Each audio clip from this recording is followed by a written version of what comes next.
Voilà, Jean, est-ce que vous pourriez en quelques mots me présenter la formation de la libération du ressenti par le dialogue tonico-émotionnel?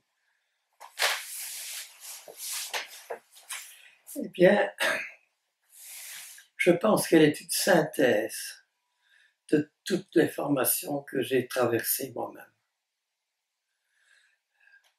J'avais fondé la petite maison comme institution psychiatrique pour enfants. J'étais le patron et je pouvais, puisque ça intéressait tout le monde et que ça apportait vraiment beaucoup à toute l'institution, me permettre de suivre tout ce qui était à la portée à l'époque et même encore maintenant.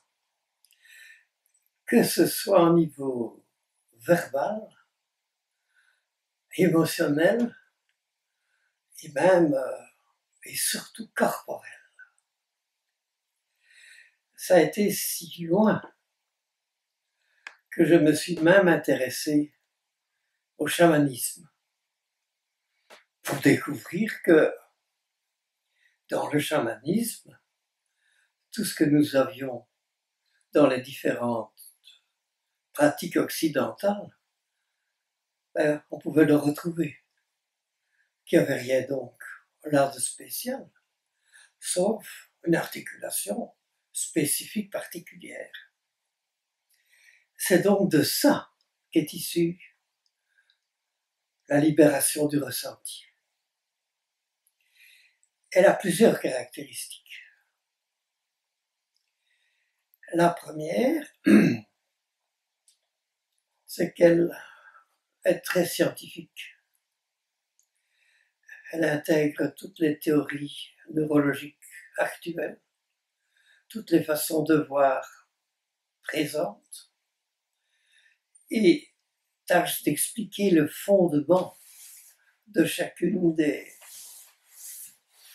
parties de la théorie ou de la pratique.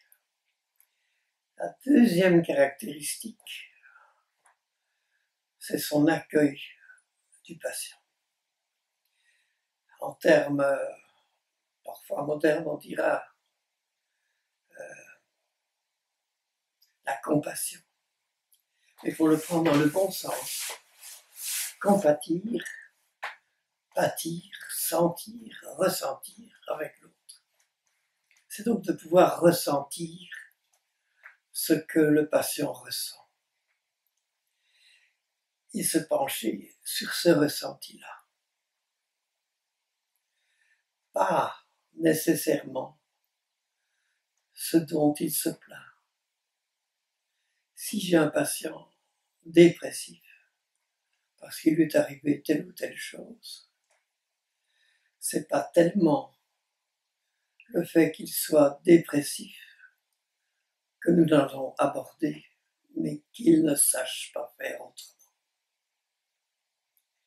C'est donc se pencher sur la difficulté de la personne de ne pas savoir changer, de ne pas savoir se libérer de quelque chose qui le handicape, et de ne pas savoir être maître de lui-même, se développer, s'épanouir. Pendant longtemps, on s'est préoccupé, mais quel est ce problème? Quelle est cette difficulté-là? Comme je suis aussi de formation psychanalytique,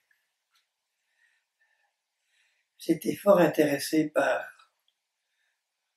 les héritiers de Freud, notamment Bowlby, avec sa théorie de l'attachement. Il dit quelque chose de particulier.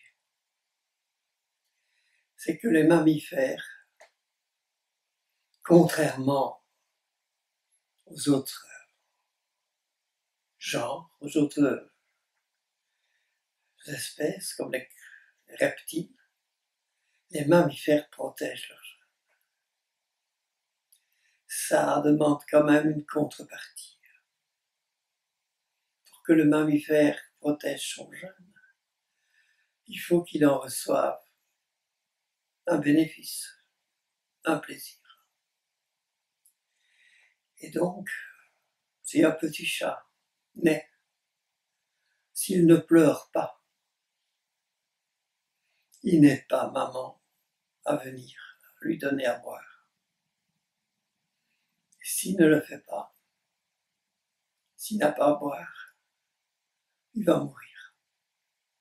C'est donc sous peine de mort, dans un vécu de mort, que tous les jeunes mammifères partagent,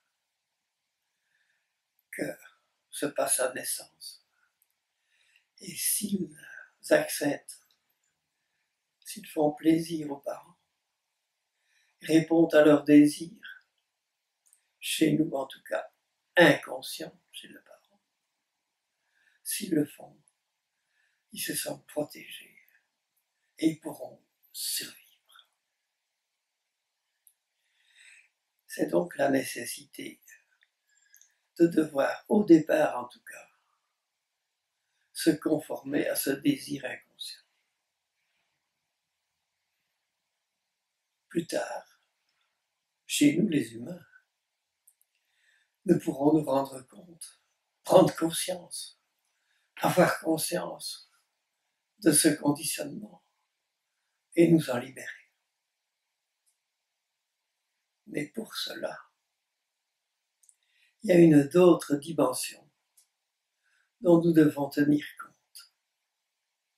Au-delà des mammifères, chez tout être vivant, la question du plaisir est importante. Par exemple, si je n'avais pas de plaisir à manger, est-ce que je mangerais toujours? Peut-être, peut-être pas. Et si je ne mange pas, je peux mourir. La même chose, boire, dormir, se reproduire. S'il n'y avait pas de plaisir à se reproduire, est-ce que je le ferais? Peut-être, peut-être pas. Et donc, c'est très important de se rendre compte que le plaisir est bien ce qui a permis et ce qui permet aux animaux de survivre, de continuer dans l'existence. Sans plaisir, y aurait-il encore des animaux? Serions-nous encore là? Ça va plus loin dans la réflexion. Je me suis posé la question avec d'autres, mais pour la matière, est-ce que les meubles que je dois, moi, s'il n'y avait pas l'attraction des corps, la gravité, est-ce que nous ne nous disperserions pas dans l'espace? Se diluer, ne plus être consistant, ne plus consister. Et ce serait vrai de la Terre entière, du Soleil, des galaxies. Sans la gravité, est-ce que la matière pourrait continuer à perdurer? Comme, sans le plaisir, les animaux pourraient-ils continuer à perdurer? Mais ça va encore plus loin. Chez l'homme, le plaisir d'être important pour l'autre, d'être reconnu, d'être aimé. Ce que Bowlby a apporté, l'attachement qui permet aux parents mammifères de protéger, est donc quelque chose d'important pour le jeune. Une fois adulte, nous, les humains, les héritiers des mammifères, qui ont pu bénéficier de la protection quand ils étaient petits, nous, les humains, avons la capacité, adultes, pas petits, là nous dépendons des parents, mais adultes, de prendre distance, de prendre recul, de voir le conditionnement que nous avons subi, d'en prendre conscience et de pouvoir le lâcher. C'est le gros travail aussi de la thérapie. Mais au total, pouvoir être protégé et pouvoir ne pas subir le sacrifice qu'on a dû faire au départ pour pouvoir l'être, ne pas le subir adulte, c'est goal à tout.